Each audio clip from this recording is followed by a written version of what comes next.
The arrows fall like rain. It is early June, 53 BC, and 36,000 Roman soldiers stand in the Mesopotamian desert, shields raised against a storm of death they cannot see, cannot reach, cannot stop. The sun blazes overhead, 120 degrees Fahrenheit in the shade, except there is no shade, only endless flat terrain stretching to the horizon. The soldiers are dying of thirst, they are dying of heat. And they are dying, thousands at a time, from Parthian arrows that arc down from a sky turned black with their numbers. Marcus Licinius Crassus, 62 years old, the richest man in Rome, member of the first triumvirate alongside Julius Caesar and Pompey the Great, conqueror of Spartacus, 7-time consul, watches his army disintegrate around him. His son is dead, beheaded by Parthian cavalry, the severed head now paraded on a spear before the Roman lines. His officers are screaming contradictory orders. His men are breaking formation, driven mad by thirst and terror, and still the arrows fall. The Parthians never get close.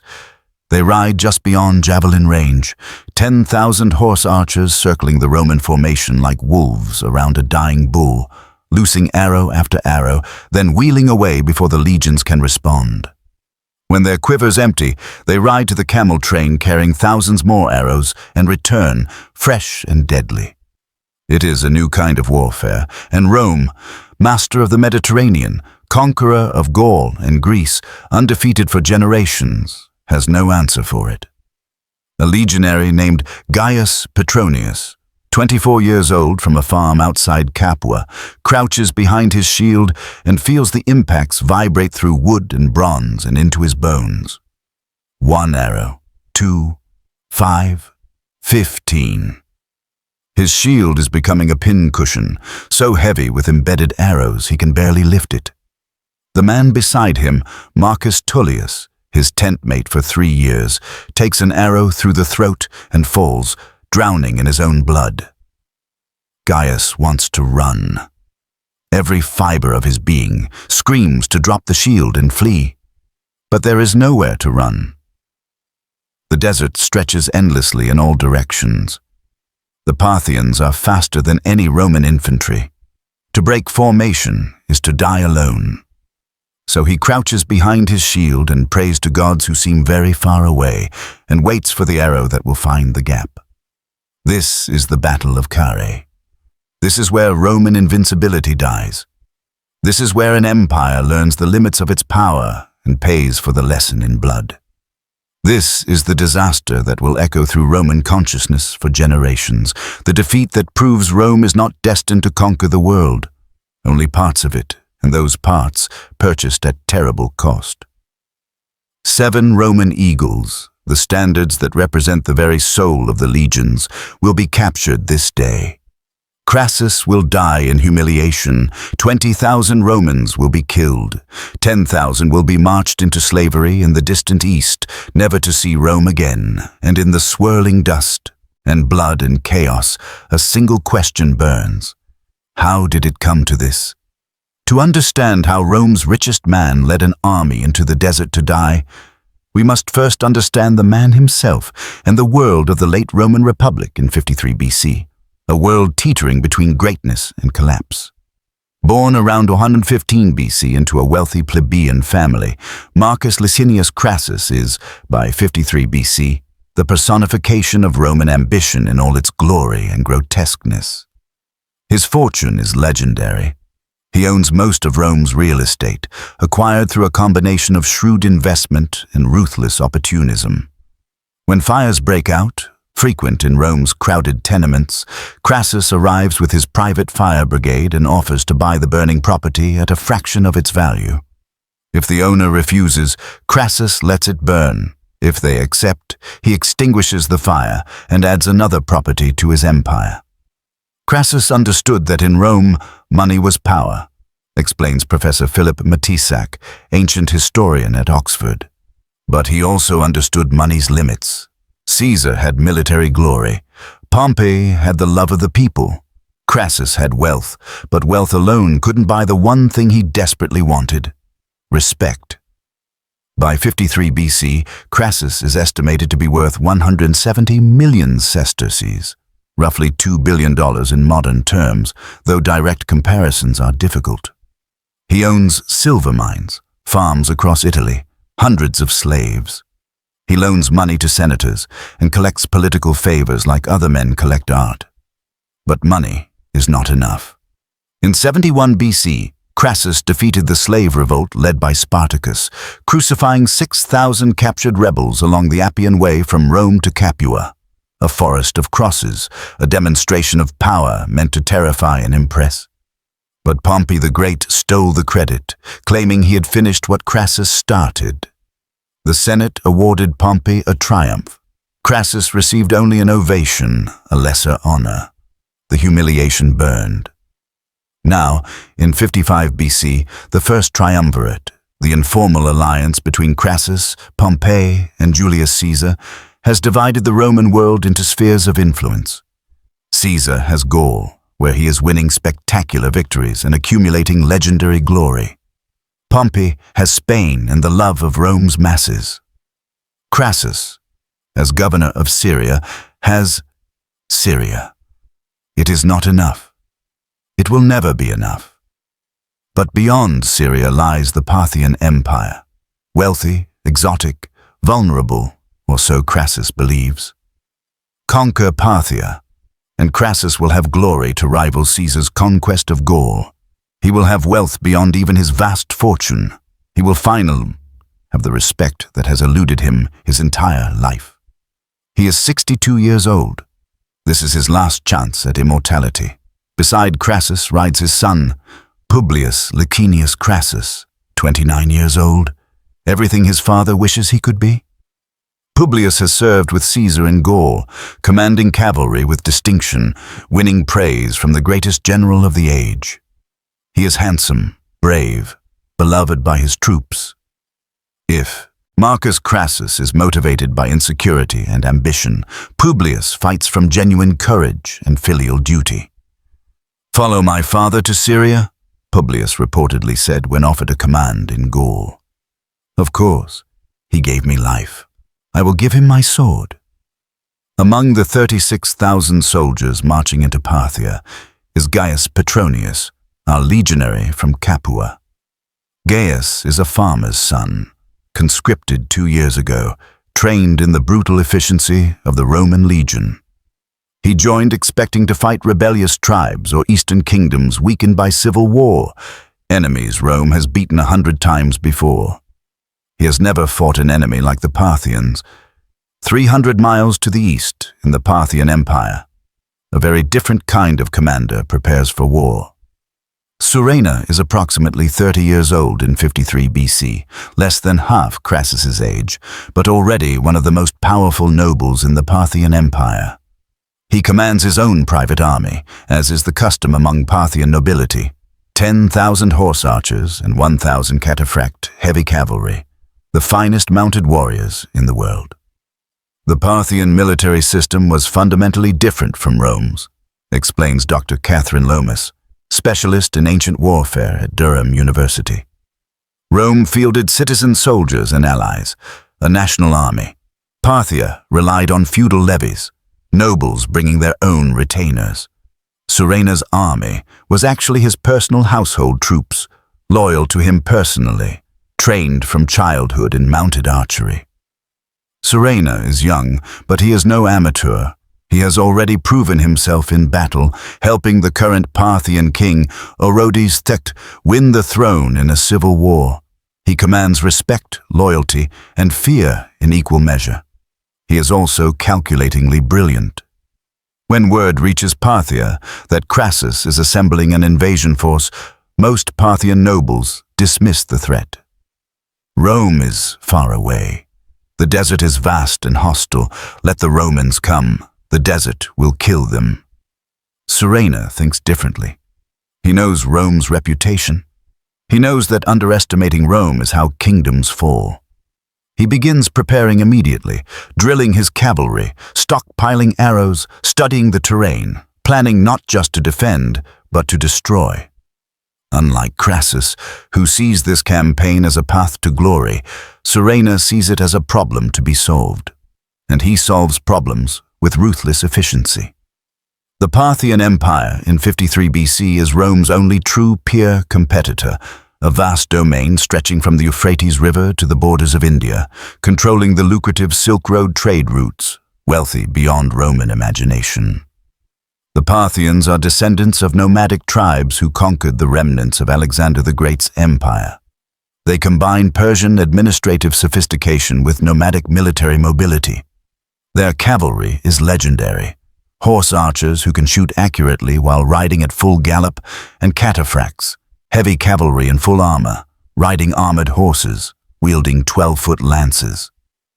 Rome has never faced an enemy whose cavalry is superior to their infantry. The legions are accustomed to enemies who stand and fight, Gauls who charge bravely but disorganize, Greeks who form phalanxes that can be outmaneuvered, rebellious slaves who lack training and discipline. The Parthians do none of these things. They refuse to engage in close combat. They use the desert itself as a weapon. And they have an infinite supply of arrows. Carrhae represents a clash of military doctrines as much as armies. Rome's legion was designed for close combat.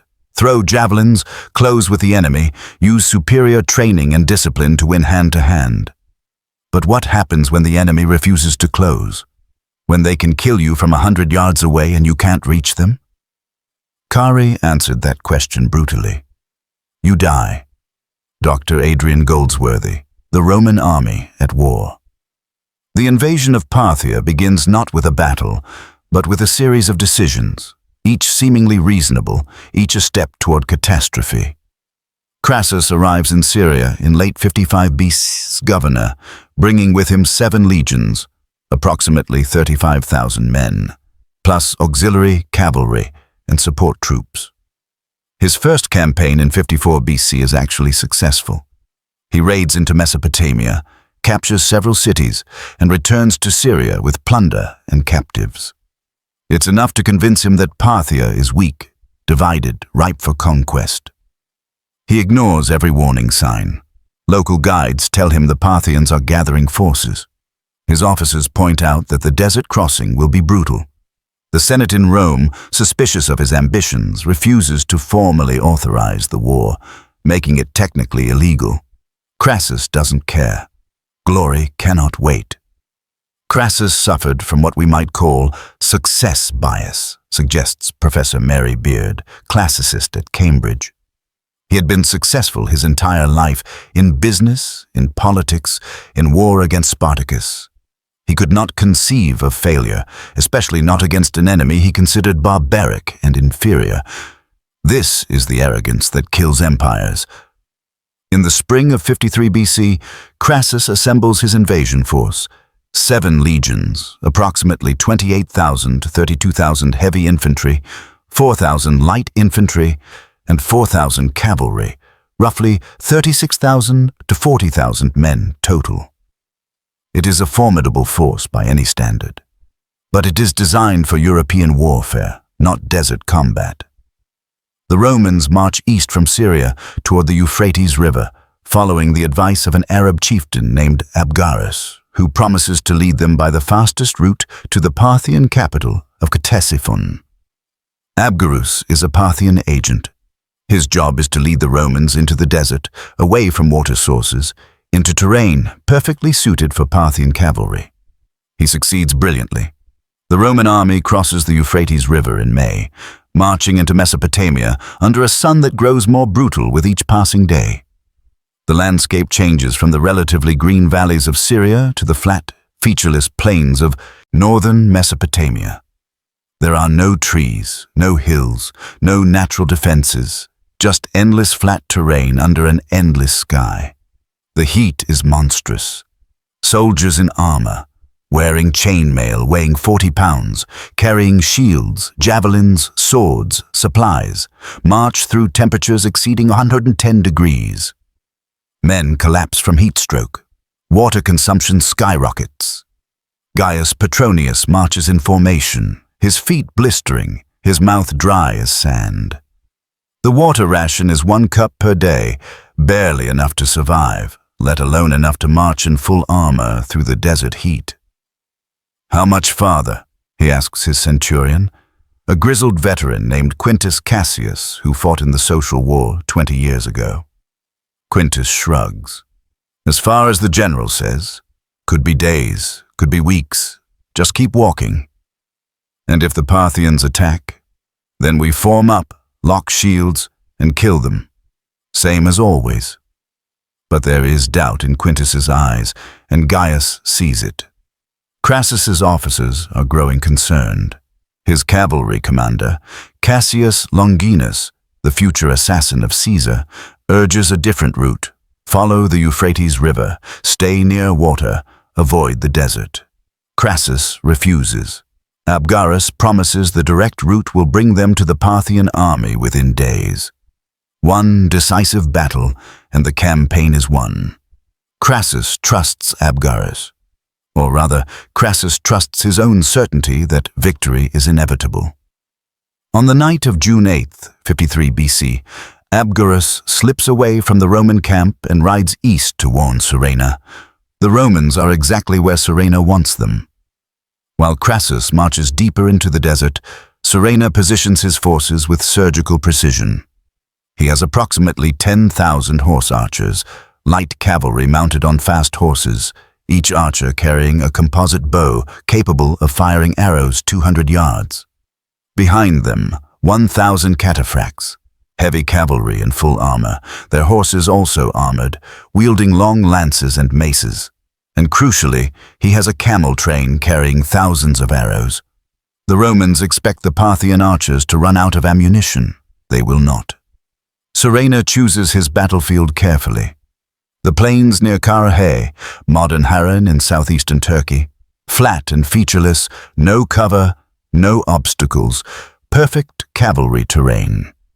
He deploys his forces in a crescent formation, horse archers on the wings, cataphracts in reserve. The plan's simple. Surround the Romans, shower them with arrows from a distance, never engage in close combat unless absolutely necessary, and grind them down through exhaustion, heat, and blood loss. It's a strategy that would be used again and again throughout history, notes military historian Dr. John Keegan. Hannibal used it at Cannae. The Mongols would perfect it 1,200 years later. Use mobility to negate the enemy's numerical advantage. Use ranged weapons to inflict casualties from safety, and let time and exhaustion do the rest. The trap is set. Crassus marches into it with absolute confidence. The Roman army wakes to another punishing day of heat and dust. The sun rises blood red over the Mesopotamian plain, and within an hour the temperature is already oppressive. Crassus orders the march to continue. The scouts report Parthian cavalry in the area, but the Romans have seen Parthian scouts before. They always retreat when the legions advance. This will be no different. Except, it is different. Around mid-morning, the Roman scouts come galloping back, their faces pale with fear. They're not retreating. The entire Parthian army is 2 miles ahead, deployed for battle. Crassus halts the column and orders battle formation. The legions deploy into a hollow square. Infantry on all 4 sides, cavalry and light troops inside, baggage train in the center. It's a defensive formation designed to prevent encirclement. It will not be enough. The Romans can see the Parthian army now, perhaps 2 miles away across the flat plain. It looks smaller than expected. Maybe 10 or 11,000 cavalry. No infantry, no siege equipment, no supply train visible. Crassus's officers are divided. Some urge an immediate attack, close the distance before the cavalry can maneuver. Others counsel forming a fortified camp and waiting for the Parthians to attack or withdraw. Crassus chooses a middle path. Advance in formation, maintain discipline, and engage when the enemy commits. It is the worst possible decision. At approximately noon, the Parthian cavalry begins its approach. They move slowly at first, almost casually, spreading out across a front nearly 2 miles wide. Then Surena gives a signal. 10,000 horse archers raise their bows and loose simultaneously. The sound is like thunder, a rushing, roaring noise as 10,000 arrows arc into the sky, darkening the sun, reaching the apex of their flight, then descending toward the Roman formation. Gaius Petronius hears the sound before he sees the arrows. A noise like wind through trees, except there are no trees, only death falling from a cloudless sky. "Shields up!" his centurion screams. Gaius raises his scutum, the large rectangular Roman shield, and crouches. Around him, 40,000 Romans do the same, creating a roof of wood and bronze. The arrows hit like hailstones. Most strike shields and bounce off. Some punch through the wood and embed. Some find gaps, between shields, over shield tops, through the spaces men must leave to breathe and see. Men scream, men fall. The volley lasts perhaps 5 seconds. Then there is a moment of silence as the Parthians knock fresh arrows. Then the second volley comes, and the third, and the fourth. The Parthian composite bow was a technological marvel, explains Dr. Lomas. Made from layers of wood, horn, and sinew, it had a draw weight of 8,100 pounds and could fire an arrow over 200 yards with enough force to penetrate armor at close range. Roman shields could stop most arrows, but not all, and the Parthians had thousands of arrows. For an whole hour. The arrow storm continues. The Parthians ride in a circle around the Roman formation, never closer than 150 yards, always moving, always shooting. When their quivers empty, they ride back to the camel train, reload, and return. The Romans expect the arrows to run out. They do not. Gaius crouches behind his shield, which now bristles with a dozen arrows. His arm is numb from the constant impacts. The man 2 positions to his left takes an arrow through the eye and falls backward. The man directly in front of him is hit in the thigh. The arrow punches through the gap between his armor and greaves. He collapses, screaming. The centurion, Quintus Cassius, is bellowing orders. "Hold formation! They'll run out of arrows! Hold formation!" But the arrows don't run out, and the formation is starting to crack. Crassus, watching the army slowly bleed to death, makes a desperate decision. He orders his son Publius to take the cavalry, 1,300 Gallic horsemen, 500 light infantry, and 300 Roman cavalry, and drive the Parthian horse archers away. Publius Crassus, brave and eager to prove himself, accepts the mission without hesitation. Publius represented everything Rome valued in a young nobleman, notes Professor Beard. Courage, loyalty to family, willingness to risk everything for honor. His charge was doomed from the start, but he couldn't refuse. To refuse would be cowardice, and cowardice was unthinkable. Publius leads 2,000 men in a charge toward the Parthian line. The Gallic cavalry, veterans from Caesar's campaigns, among the finest horsemen in the Roman world, thunder across the plain, lances leveled, screaming war cries. The Parthian horse archers scatter before them, fleeing in apparent panic. It is a feint, a trap. Publius pursues for 2 miles, his force becoming increasingly separated from the main Roman army. Then, suddenly, the fleeing Parthians wheel around.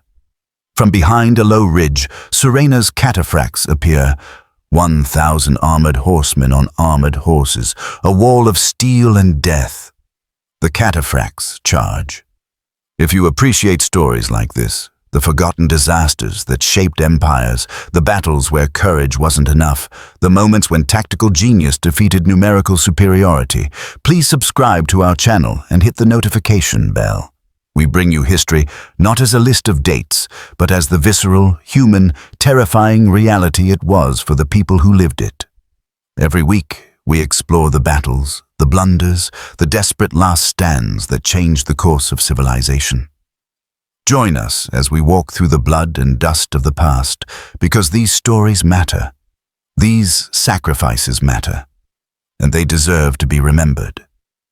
Subscribe now. And let's discover together what history can teach us about courage, hubris, and the price of ambition. The Gallic cavalry meets the Parthian cataphracts in a collision of muscle and metal that echoes across the desert.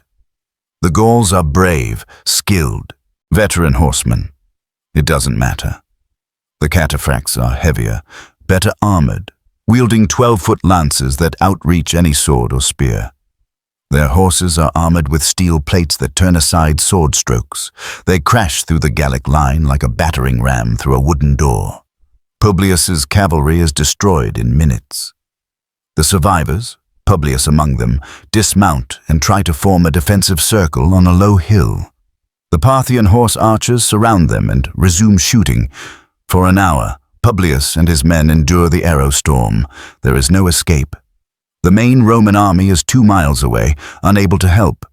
The Parthians refuse to close for melee combat. Why risk casualties when arrows will do the work? Publius's arm is shattered by an arrow. Another arrow pierces his side. His men are dying around him. A Gallic chieftain named Censorinus, his shield arm useless from multiple wounds, begs Publius to retreat. "We can try to break through. Reach your father's army." Publius, bleeding, dying, shakes his head. "I brought these men here. I will not leave them." When the end is clearly inevitable, Publius orders his armor-bearer to kill him rather than let him be captured alive. The armor-bearer, weeping, drives a sword through Publius's chest. The Parthians overrun the position.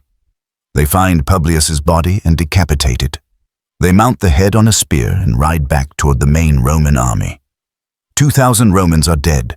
The survivors, perhaps 300, are captured. And in the main Roman formation, Marcus Licinius Crassus watches the Parthians approach, carrying his son's head on a spear, and something inside him breaks. The Parthians parade Publius's head before the Roman lines, close enough for the soldiers to see the young commander's face, frozen in death, blood still dripping from the severed neck. A moan of horror rises from the Roman ranks. Some men weep, others shout curses. Gaius Petronius, watching the gruesome trophy, feels his stomach heave. He has seen death before. He has killed men in battle. But this desecration, this mockery, strikes something primal. Crassus stands motionless, his face a mask. He does not weep. He does not rage. He simply stares at his son's head, and the light goes out of his eyes. "Rally the men," he says quietly to his officers. "We continue the fight." But the fight is already lost. The Parthians resume their circling, their arrows falling in a constant rain. The Roman formation tightens, men pressing together for protection, and this makes them easier targets. Arrows that miss one man hit another. The wounded pile up in the center of the formation, screaming for water that no one can spare. Centurion Quintus Cassius takes an arrow through the shoulder. He snaps off the shaft and stays in formation, but his sword arm is weakening. He knows he is bleeding internally. He has perhaps hours to live. He looks at Gaius Petronius. "If I fall, you take command of the century." "I'm not an Assipa." "Officer?" "You are now. Keep the men together. That's all that matters. Keep them together, and maybe some of us see Rome again." The afternoon wears on. The sun seems to hang motionless in the sky, baking the desert, baking the men trapped in their bronze coffin of a formation. Water is gone. Lips crack and bleed. Men hallucinate, seeing rivers that don't exist, calling for mothers dead 20 years. The Parthians do not tire, do not slow. The arrows never stop. As the sun finally begins to set, Crassus makes a decision. Retreat under cover of darkness to the fortified city of Carrhae, 7 miles away. Gather the army, regroup, and retreat to Syria in an organized withdrawal. It is the right decision, but it comes too late. The retreat begins at dusk. The Romans abandon their wounded. There is no choice, no way to carry thousands of injured men. The screams of the abandoned echo across the desert as the army shuffles north in the growing darkness. Gaius Petronius marches in a daze, his feet moving mechanically. Around him, men fall out of formation, too exhausted to continue, and are left behind. The Parthians, informed of the retreat by their scouts, harry the Roman flanks, firing arrows into the stumbling column. Approximately 4,000 wounded Romans are left on the battlefield. The Parthians find them the next morning and kill them all. The main Roman force reaches Carrhae around midnight, perhaps 20,000 men out of the original 36,000. They collapse inside the city's walls, too exhausted to even post proper guards. Crassus has aged a decade in a day. He sits in silence, staring at nothing, occasionally muttering his son's name. The Parthians surround Carrhae the next day, but do not assault. Surenna knows time is on his side. The Romans have no food, no water, no way out. He sends envoys under a flag of truce, offering negotiations. Crassus's officers urge him to refuse. Parthian promises mean nothing. This is obviously a trap. But Crassus, broken by his son's death, grasping at any hope of saving his army, agrees to meet with Surenna personally.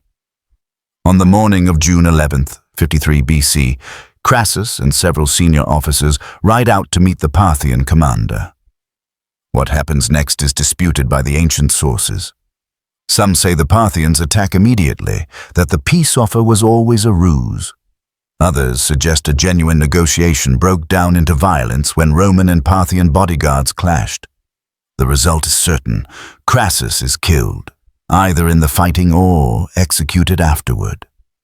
Some sources claim he was captured and killed by being forced to swallow molten gold, a symbolic punishment for his legendary greed.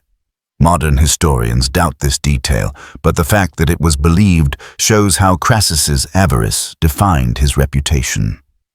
The Roman officers with Crassus are killed or captured. The army, leaderless, attempts to break out of Carrhae that night. Cassius Longinus, the cavalry commander, manages to escape, with about 500 horsemen riding hard for Syria through the night. He will survive, return to Rome, and eventually become one of the conspirators who assassinate Julius Caesar. The infantry is not so lucky. Approximately 10,000 Romans, led by the surviving officers, attempt to march to the Armenian border. The Parthians pursue, harrying them constantly. Men fall from exhaustion, wounds, thirst. The retreat becomes a rout. The rout becomes a massacre. By the time the survivors stagger into Roman-held territory 2 weeks later, barely 5,000 remain of the original 36,000. 10,000 Romans have been captured. They will be marched east, across the Parthian Empire, to the frontier with the Kushan Empire, in what is now Afghanistan. There, they will serve as border guards, soldiers of Rome guarding the edge of the world, never to see their homeland again. Gaius Petronius is among them. He will live another 15 years in Parthian captivity, will marry a local woman, will have children who speak a language he doesn't understand. He will die in a place whose name he cannot pronounce, a Roman soldier buried in foreign soil, one of the thousands consumed by Crassus's ambition. Centurion Quintus Cassius dies on the retreat, bleeding out from his shoulder wound, his last words a curse against the generals who led them into the desert. 7 Roman eagles, the sacred standards of the legions, are captured. The loss of even one eagle is a catastrophe, a national humiliation. The loss of 7 is unprecedented. It will take 33 years for Rome to recover them in a diplomatic settlement arranged by Augustus. But the shame of Carrhae will never fully fade. The news of Carrhae reaches Rome in late summer 53 BC, and the Republic reels. 20,000 Romans dead, 10,000 enslaved, 7 eagles captured. One of the 3 most powerful men in Rome killed in a foreign desert, his body desecrated, his army destroyed. It is Rome's worst military disaster since Carrhae, 163 years earlier. The first triumvirate, the informal alliance that has controlled Roman politics for 7 years, collapses. Crassus, the balancing element between Caesar and Pompey, is dead. The two remaining triumvirs begin maneuvering for supreme power. Within 4 years, Caesar will cross the Rubicon and plunge Rome into civil war. Pompey will be dead within 9 years. The Republic itself has less than 20 years left before transforming into the empire under Augustus. Carrhae's political impact was almost as significant as its military impact, argues Professor Philip Matizak. Crassus's death removed the buffer between Caesar and Pompey. Without him, the civil war was probably inevitable. In that sense, Carrhae didn't just kill 20,000 soldiers, it killed the Republic. For Parthia, Carrhae is a spectacular victory, but it leads nowhere. Surena, the brilliant young general who masterminded the victory, becomes too popular, too powerful. King Orodes II, threatened by his general's fame, has Surena executed within a year of the battle, citing, probably fabricated, evidence of disloyalty. This is the tragedy of autocratic systems, notes Dr. Lomas. Surena delivered the greatest victory in Parthian history, and his reward was execution because he made his king feel insecure. One wonders what Parthia could have achieved if Surena had been allowed to continue his campaigns into Syria. The Parthians raid into Roman Syria sporadically over the following years, but never mount a full-scale invasion. The opportunity to destroy Rome's eastern provinces slips away. The Parthian Empire will continue for another 270 years. A constant thorn in Rome's side, never conquered despite repeated Roman attempts. Not until the Sassanid Persians replace the Parthians in 224 AD will Rome face a different eastern power. Carrhae establishes the permanent boundary between Rome and Parthia, the Euphrates River. For the next 700 years, despite multiple wars, invasions, and regime changes, this border remains essentially unchanged. Rome learns from Carrhae. Future eastern campaigns are more cautious, better supplied, less reliant on cavalry-vulnerable infantry formations. Marcus Antonius, Mark Antony, will invade Parthia in 36 BC with a massive army and lose badly. But he learns to retreat, saving most of his force. The Emperor Trajan will briefly conquer Parthia in 116 AD, capturing the capital, before being forced to withdraw. Carrhae taught Rome that the East could not be conquered the way Gaul or Britain could be conquered, explains Professor Goldsworthy. Eastern enemies fought differently, thought differently, had logistical advantages Rome couldn't match. The lesson was expensive, but Rome did learn it. The fate of the 10,000 captured Romans becomes one of ancient history's enduring mysteries. Ancient sources claim they were marched to the eastern frontier of the Parthian Empire and settled as military colonists. Chinese sources from the Han Dynasty mention encountering soldiers using Roman-style formations in Central Asia around 20 BC, possibly descendants of Carrhae's prisoners. Modern historians debate whether Roman prisoners really reached China, but the basic fact is clear. 10,000 Romans disappeared into the east, their descendants assimilated into Central Asian populations, their legacy reduced to speculation and myth. The captured legionaries of Carrhae represent one of history's great what-ifs, suggests Dr. Christopher Kelly, classicist at Cambridge. Did Roman military knowledge spread to Central Asia and China through these prisoners? Did some of them eventually return home? We'll probably never know. They vanished into history, forgotten except as statistics in accounts of Rome's worst defeat. The captured eagles haunt Roman consciousness for a generation. In Roman culture, the eagle standard is the soul of the legion. Losing one is unthinkable. Losing 7 is a wound to Roman pride that festers. In 20 BC, 33 years after Carrhae, the Emperor Augustus negotiates a treaty with Parthia that includes the return of the standards. No battle is fought, no invasion succeeds where Crassus failed. Diplomacy accomplishes what force could not. Augustus stages an elaborate ceremony in Rome, placing the recovered eagles in the temple of Mars Ultor, Mars the Avenger. The poet Horace writes odes celebrating their return. The propaganda value is immense. Augustus has erased the shame of Carrhae without losing a single soldier, but privately, Romans know the truth. The eagles were bought, not won. Carrhae was avenged through negotiation, not victory. The humiliation endures. The battlefield of Carrhae is farmland now. In southeastern Turkey, near the Syrian border, farmers plow the soil where 20,000 men died. Occasionally, they find artifacts, arrowheads, coins, fragments of armor. Most have no idea what happened here on June 9th, 53 BC. The battle is forgotten by all but historians and military enthusiasts. But the lessons of Carrhae echo across millennia, teaching us uncomfortable truths about power, ambition, and the limits of military might. Crassus lost at Carrhae before the first arrow was fired. He lost when he assumed Parthia was weak because it was foreign. He lost when he trusted Abgarus despite warnings.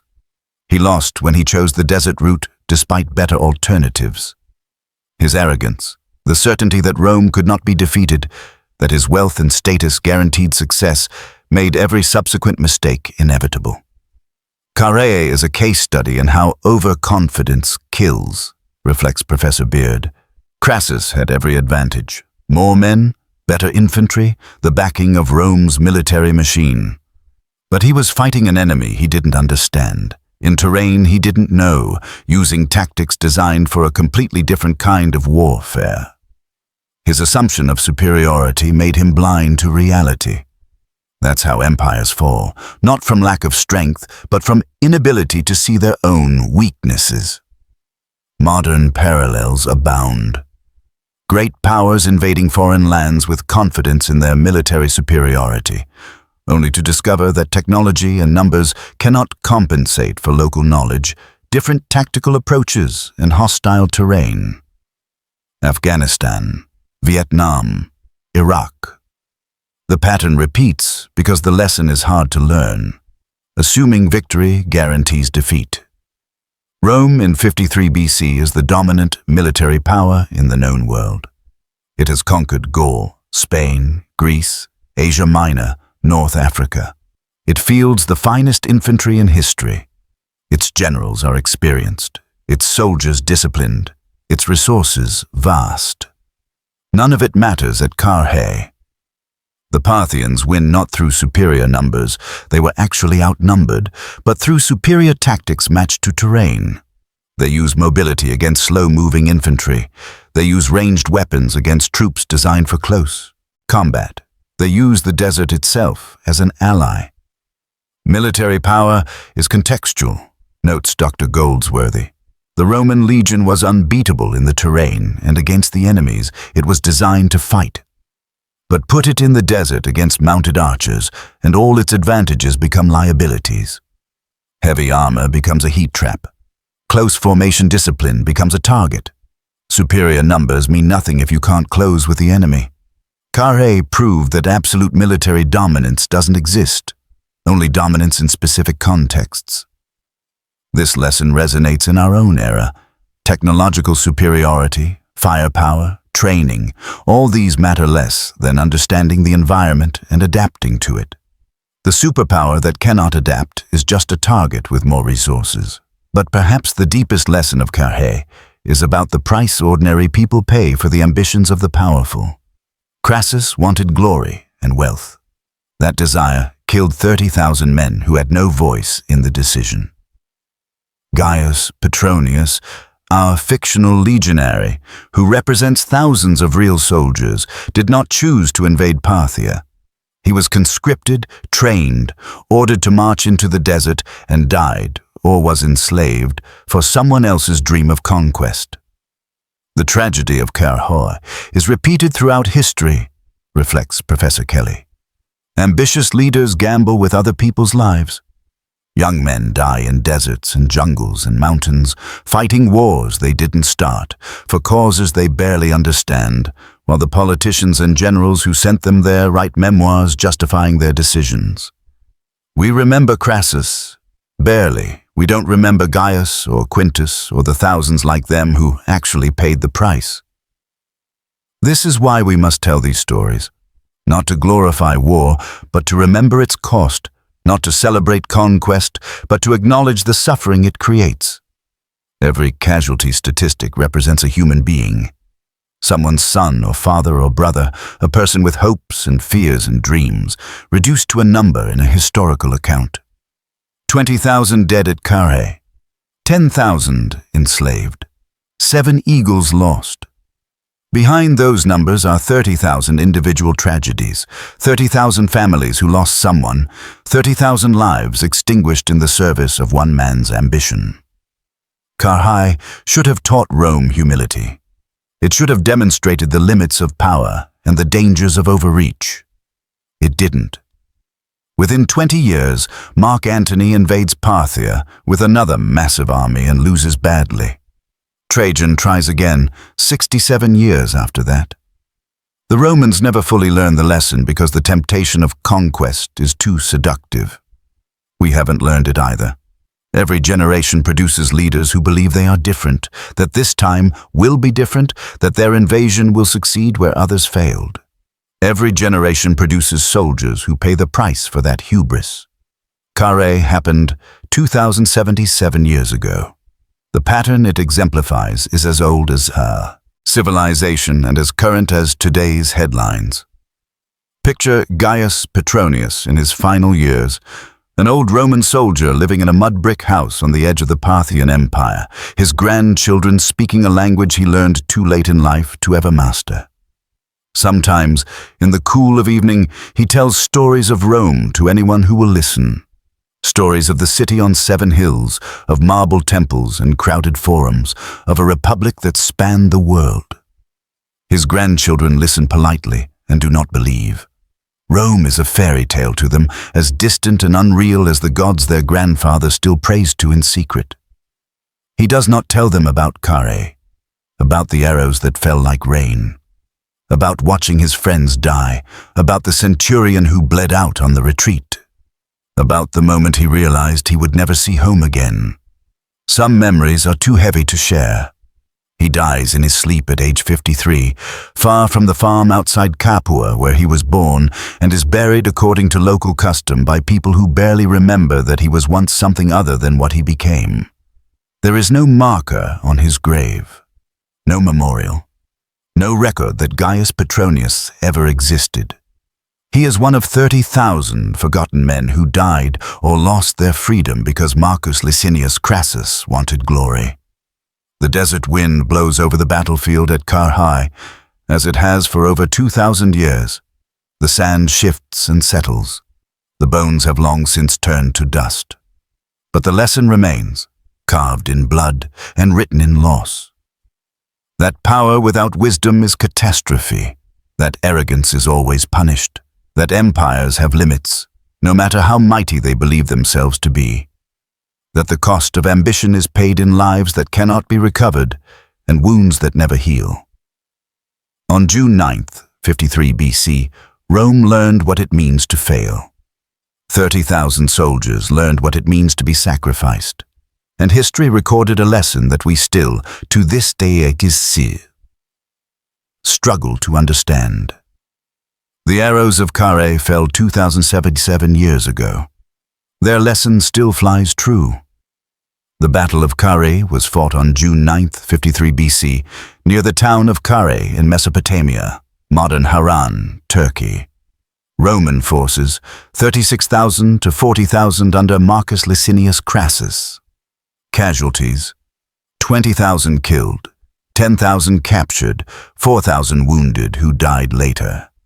Parthian forces, 10,000 horse archers, 1,000 cataphract cavalry under Serena.